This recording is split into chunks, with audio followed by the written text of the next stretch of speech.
Sa panahon ng pangangailangan, dapat meron tayong pwedeng malapitan.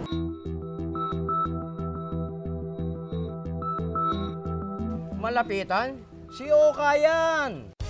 Tandaang Oscar Oka Malapitan para Mayor. Iboto! Oka, Oka Malapitan. Oka, Oka Malapitan. Oka, Oka Malapitan. Para Mayor ng... Pero teka, sino nga ba si Honorable Oka Malapitan? Ipinanganak noong June 14, 1955. Si Oka ay lumaking disiplinado dahil sa impluwensya ng kanyang ama, si Colonel Vicente Malapitan, na isang sundalo, dentist at abogado, at ng kanyang ina na si Josefina Gonzales na isang public school teacher. Ano bang karanasan niyan sa serbisyo publiko? Mula 1992 hanggang 1998 ay nakapagsilbi na siya bilang konsehal sa unang distrito ng Caloocan, kung saan ay 2 beses niyang nakuha ang pinakamataas na boto mula sa kanyang mga kababayan. Hindi lang yun, mula 1998 hanggang 2001 ay nagsilbi siyang vice-alkalde ng lungsod ng Caloocan at siya ang hinirang na presidente ng Vice Mayor's League of the Philippines at naging chairman din ng Anti-Drug Abuse Council. At simula 2004 ay nagsilbi na siya bilang kongresista ng unang distrito ng Caloocan City, kung saan ay nasa pangatlong termino na siya ngayon. 40 bills at resolutions at 4 na mahahalagang batas ang kanyang naipasa na sa Kongreso. Sa kalusugan, si Oka ang malalapitan.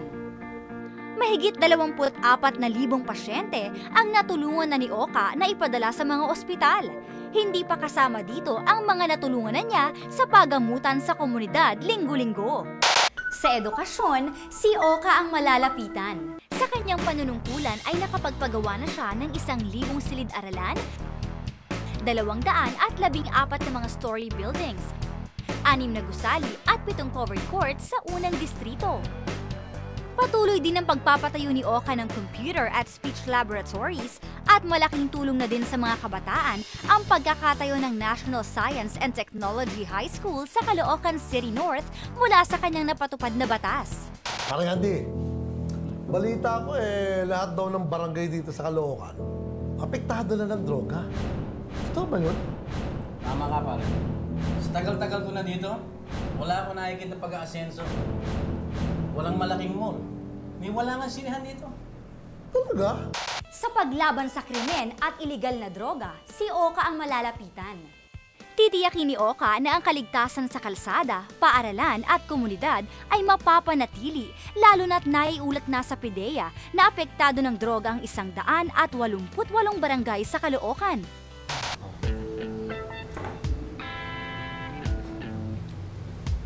Uy, ano man tong kape nyo? Walang kalasa-lasa. Wala nga Starbucks o matinong coffee shop dito sa Caloocan, no? Sa malagong pamumuhunan, negosyo at trabaho, si Oka ang malalapitan. Naniniwala si Oka sa negosyo na hindi lang makakapagpayaman sa tao, kundi sa mismong bayan ng Caloocan. Nais din ni Oka malapitan magamit ang mga bakanteng lupa along Congressional Road para sa kanyang urban renewal program. Hindi lang yan, gusto rin ni Oka na magpatayo ng Central Business District sa Caloocan at Special Economic Zone at ang pagbubukas ng Urban Enterprise Zone sa ilang komunidad para sa small and medium enterprises. Sa kaunlaran ng Caloocan, si Oka ang malalapitan. Bukod sa mga nabanggit na Central Business District at Special Economic Zone, ay gusto ring ipatupad ni Oka ang mga sumusunod. Pagsasamoderno ng ating mga ospital, palawakin ang pasilidad ng mga health centers, pagtatayo ng sentro ng teknolohiya sa mga paaralan, pagbubuo ng state-of-the-art sports, cultural at heritage center, at ang pagtataguyod ng pabahay para sa mahihirap sa pamamagitan ng community mortgage program. Dahil para kay Oka, tao ang una, tao ang tunay na kayamanan ng Caloocan. Sa kanyang panunungkulan, gusto niyang maibalik ang sigla na makasaysayang lugar ng Caloocan. Sa Team Oka, tao ang una! Oka Malapitan.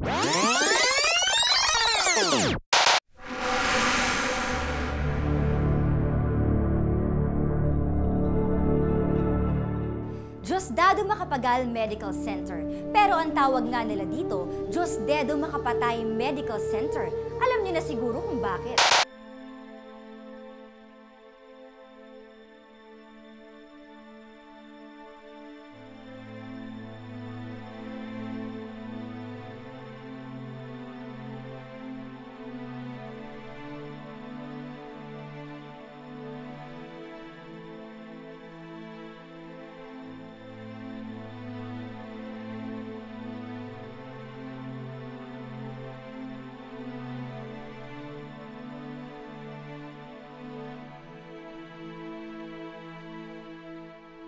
Nasaan na ang Caloocan ngayon? Sa lumipas na 9 na taon, ano na ang nangyari? Ang tingin sa atin, kawawa, napabayaan, napag-iwanan. Hindi ganap na syudad. Kaya lumalapit ako sa inyo ngayon, hindi bilang anak ng isang kandidato, kundi bilang isang mamamayang nagmamahal sa Caloocan. Panahon na para tapusin ang kahirapan.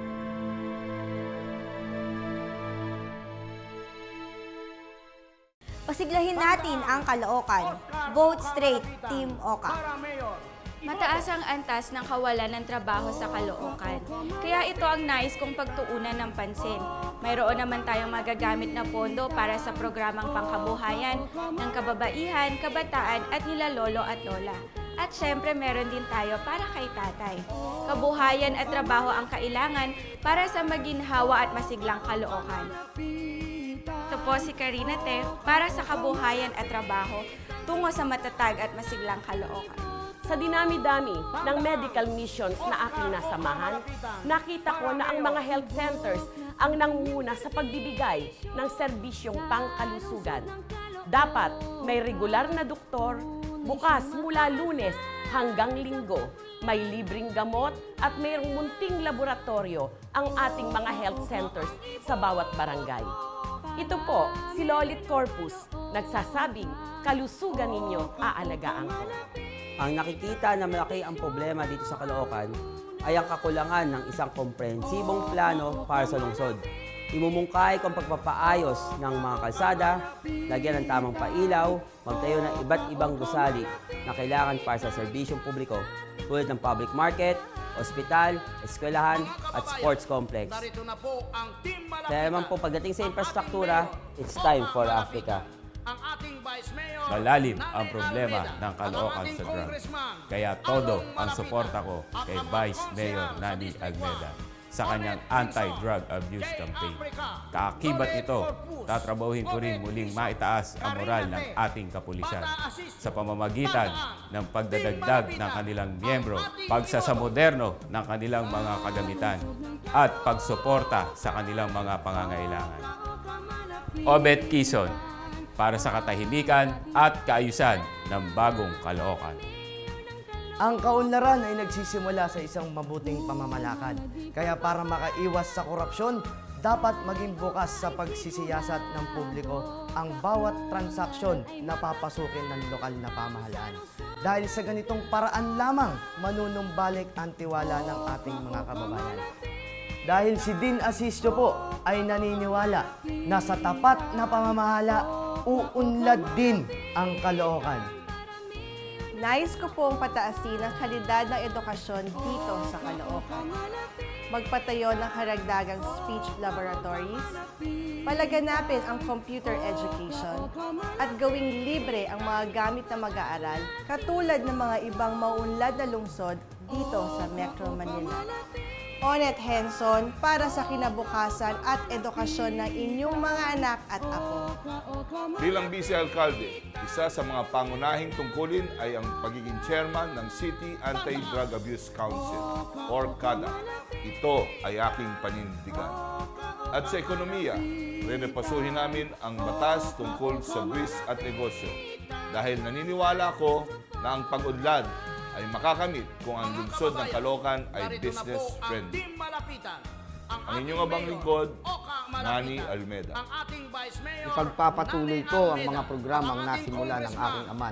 Kilala siya sa pangangalaga ng ating kalusugan, pagbibigay ng dekalidad na edukasyon, at paglaban sa krimen at iligal na droga. Nais ko po itong dagdagan. Gusto kong magtatag ng mga programa na magbibigay kabuhayan sa ating mamamayan. Simple lang ang aking pangarap. Dapat ang bawat pamilya sa bawat barangay ay mamuhay ng marangal at may pinagkakakitaan. Ito po si Along Malapitan. Tumutulong, kabuhayan, isusulong.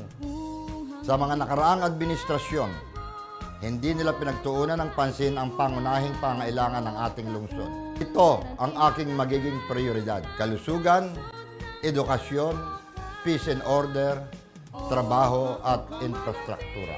Kayo ang paglilingkuran ko. Kaya sa aking administrasyon, tao ang una.